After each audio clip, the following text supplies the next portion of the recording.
So I'm here with Dana Leong. How you doing, Dana? I'm doing pretty good. How you doing today? Great. It's great to see you. Thank you. Thanks for having me. Yeah, for sure. So Dana and I met over 3 years ago when our mutual friend David Wolf introduced us.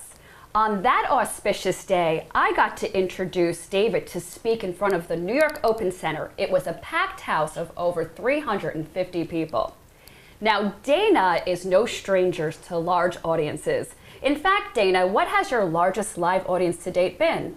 Wow, you know, it's probably when I was back in college, if you can imagine that. I worked with a group called DLG, and it stands for Dark Latin Groove, and they were a group that worked with Sony, and I think we played at Shea Stadium for about 70,000 people.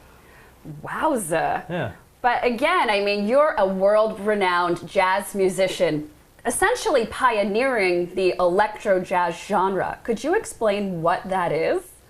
I grew up playing classical music and jazz music, mainly because those were the only two avenues that there were in public schools. Kind of like if you went back, you know, in time a decade or two ago, you could only study like two languages, right? When I was in high school, you could study French or Spanish. So you could study jazz or classical, and that was it. So I did both, right? But as I got older, I started to dabble and incorporate all of my favorite musical ingredients, right? Ingredients, exactly, right? Ingredients of hip hop, ingredients of electronica, more recently, you know, things like an industrial dance and dubstep, and just like, you know, whatever tastes good. I'm just gonna find a way to put that into the recipe. So when you say electro jazz, I'd like to say that it's something that incorporates, you know, the melodic and the harmony of the rich jazz tradition, but then it has the propulsion of something that's electronic and really makes you want to move.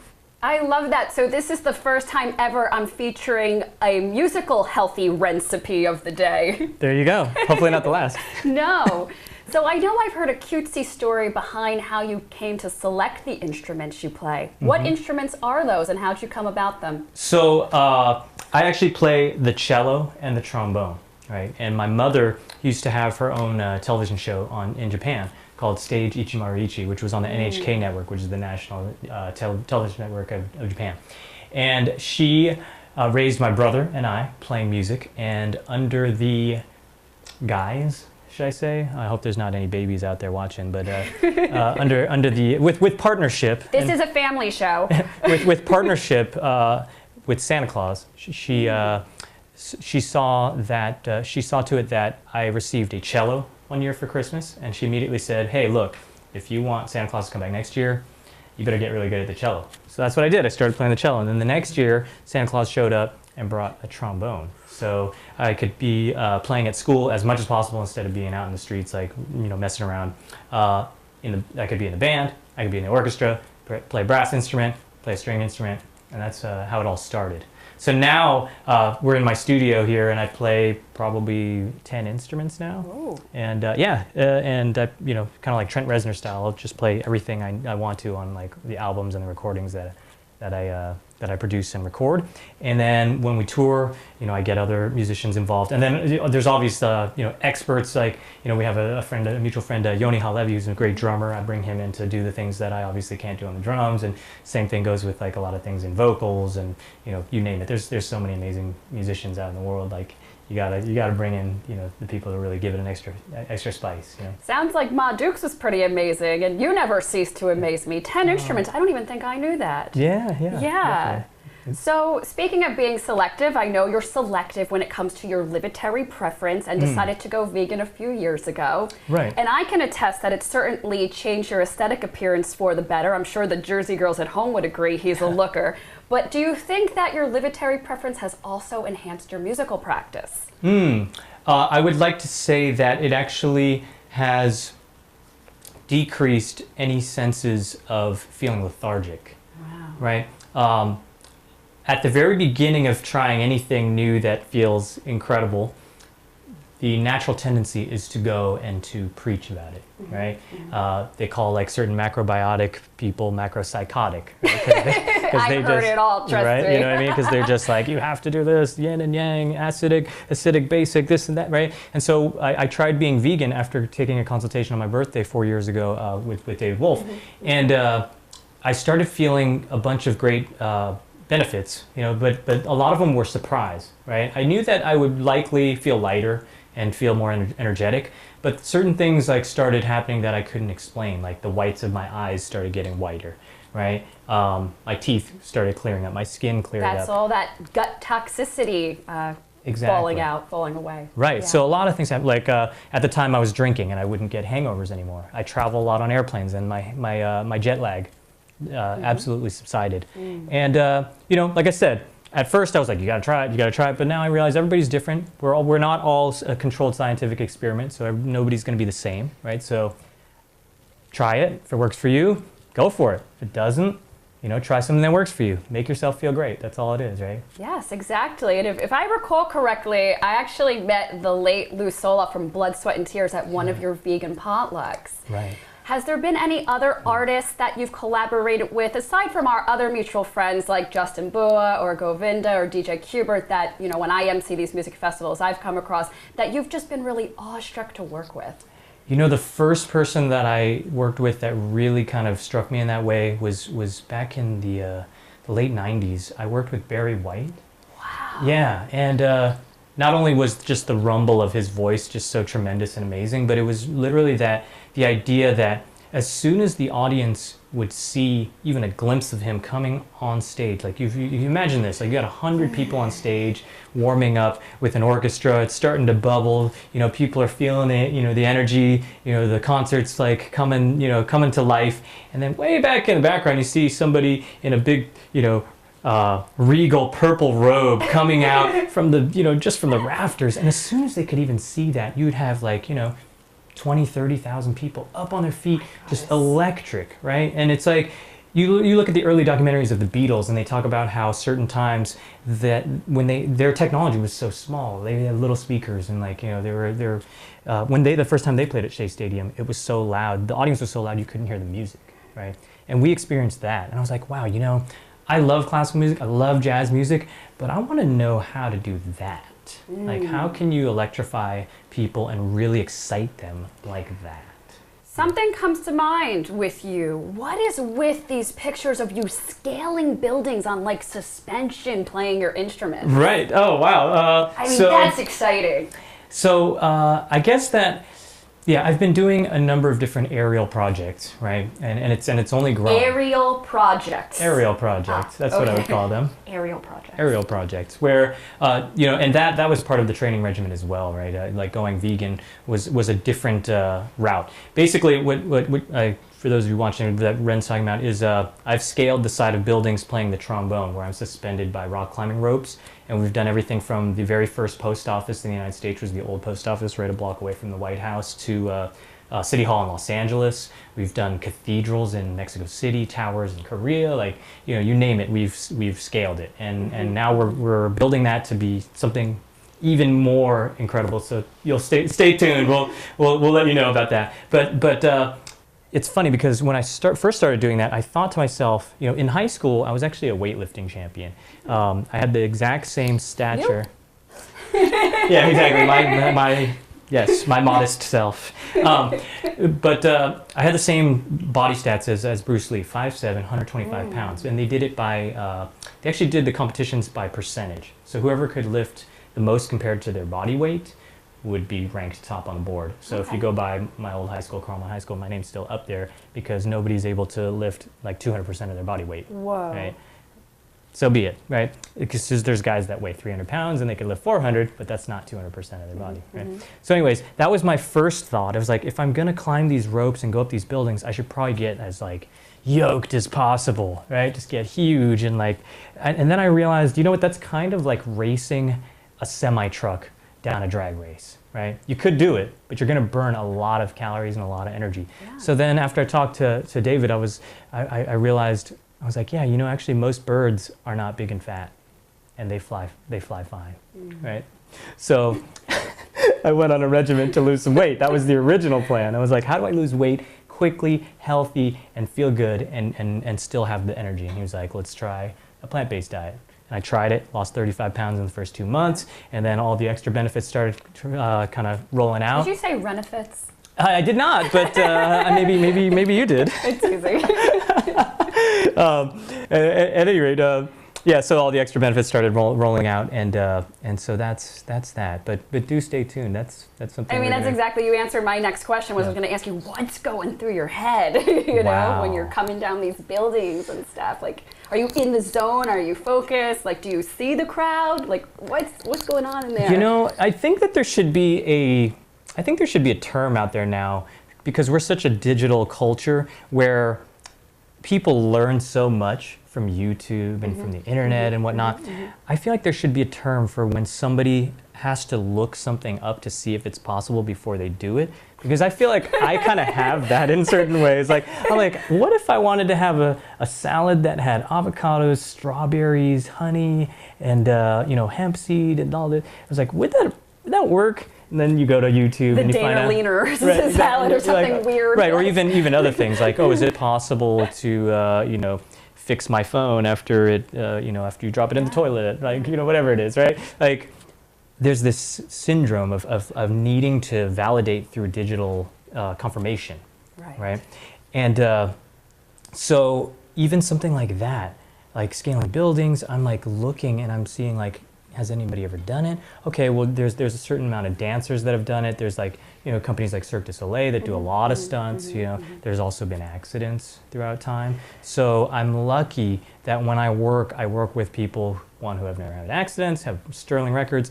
Guys like there's a gentleman named Hans Florine, who is the fastest mountain climber in history to ever go up the nose of Yosemite. I mean, to give you an idea, like the second place person is like 18 hours. He's like 2 hours.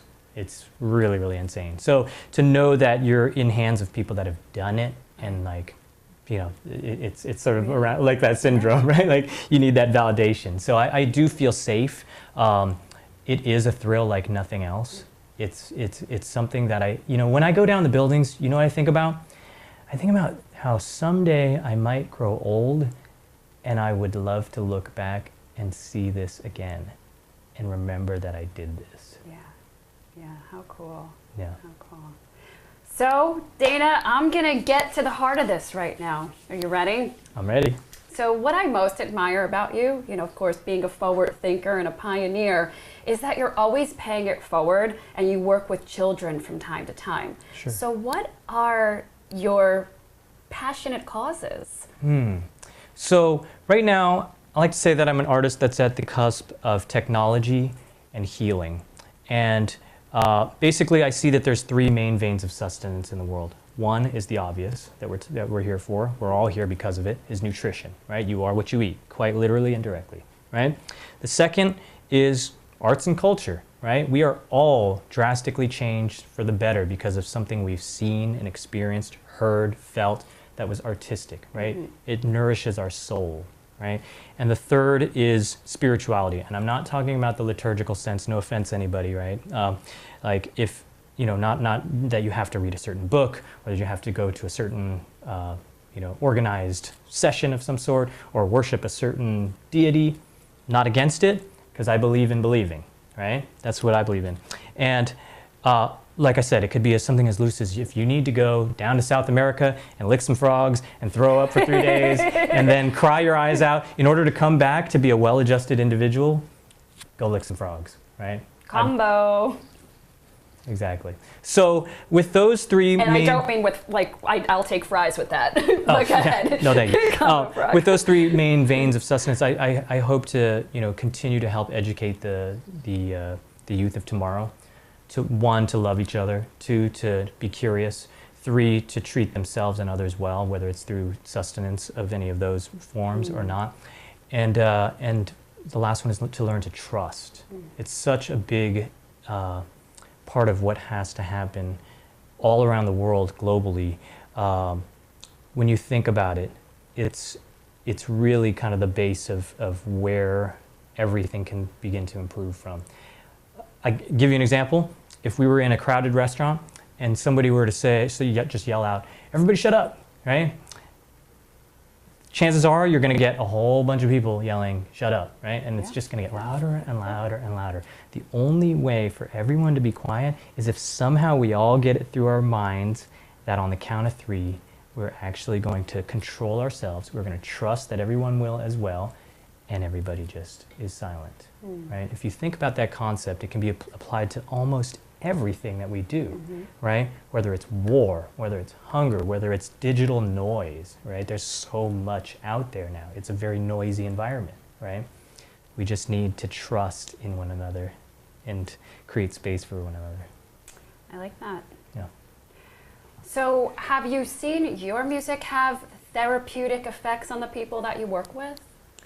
Absolutely. We've had some very, very interesting moments. I started a group called Tectonic, and the initiative started about 2.5 years ago. And this year, the efforts with Tectonic actually have garnered me an inclusion into the World Economic Forum's Young Global Leaders community. Right. Yeah. Right, Congratulations. thank you. Yeah. It's really been something that's catapulted my ability to amplify my message. But to backtrack a little bit, Tectonic is a group of musicians who all hail from different parts of the world, whose families have all been affected by major natural disasters. And we get together to play healing music ceremonies. I believe that I saw you at one of these recently, yes. Here in New York. And I've been studying various cultural effects of music, scientific effects of music, ceremonial effects of music, and even the scientific side of what happens in your brain and what happens physiologically in your body with certain tones, with certain rhythms. And I've started to incorporate those into the music that we're finishing right now for Tectonic. And I tell you, when we create our events, we say that they are healing music ceremonies, more so than a concert. And what I mean by that is, traditionally in a concert setting, what you want to do is you want to entertain people. And that's awesome, right? A movie entertains people. A song and dance entertains people. And that serves a very important purpose in our cultures, right, around the world. But with a healing music ceremony, really the purpose is more centered almost around like being medicinal, Yes. being therapeutic, being positive and having a vibration that essentially opens up people's bandwidth to do good. And what I mean by that is that you can give somebody something, you can do a kind deed for somebody, and then you can tell them to do something afterwards, right? That's with motive, right? You can also give them something great and then step away from it and watch what happens.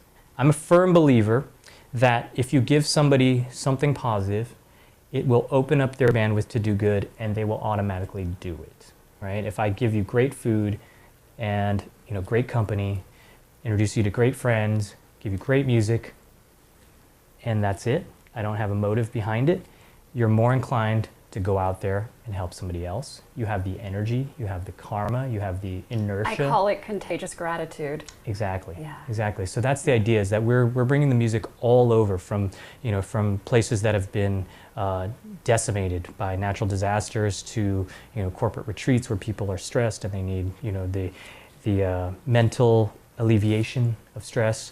We're bringing it even to places in medical facilities. Anywhere, to the streets, right? That's the idea behind that. And there is not a motive, right? We just want to increase people's bandwidth to do positive things afterwards. So I'm going to ask you something which I think the answer might be pretty obvious, but do you have a personal meditation practice? I do, yeah.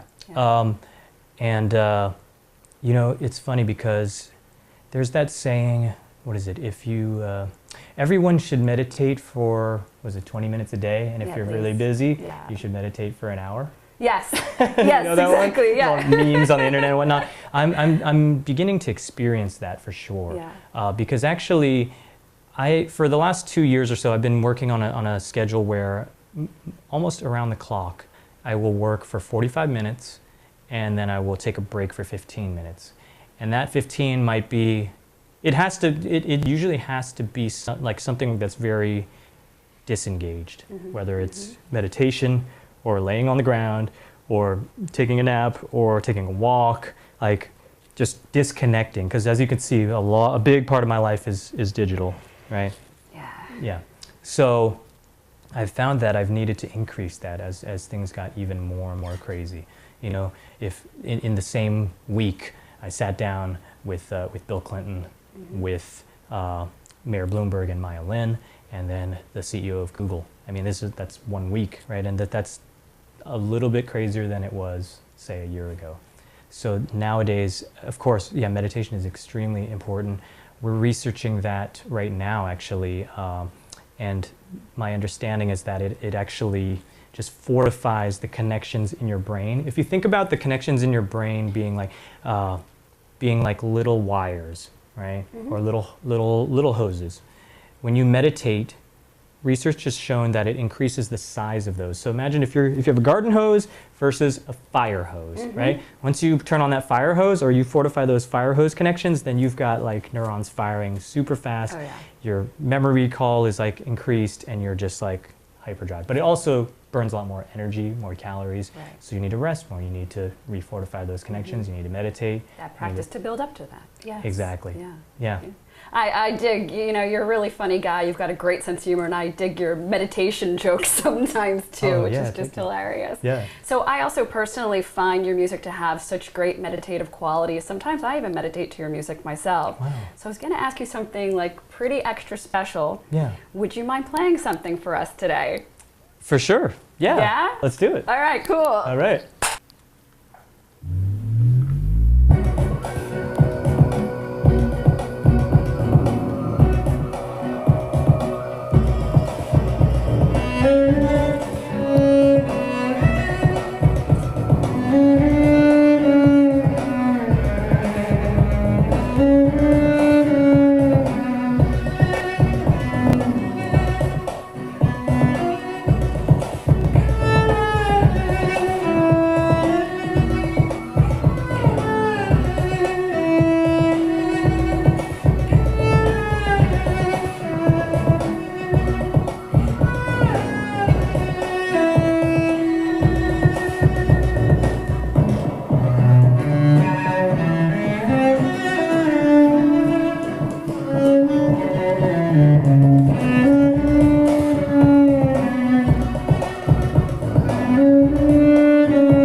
Dana, that was amazing. Thank you. That was fun, wasn't it? Yes, thank you so much. Absolutely. My pleasure. Anytime. Yeah.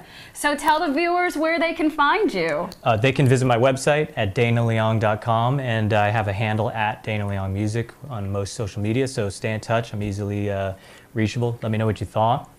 Yeah, you'll be able to see if he's playing a concert somewhere near you in the world and get to check out some of his other videos and even some of your covers, which are some eclectic spins on some of our favorites. Please also visit lorenlarino.com for the archive of this RENepisode and for some future updates. Smooches, and think again next time.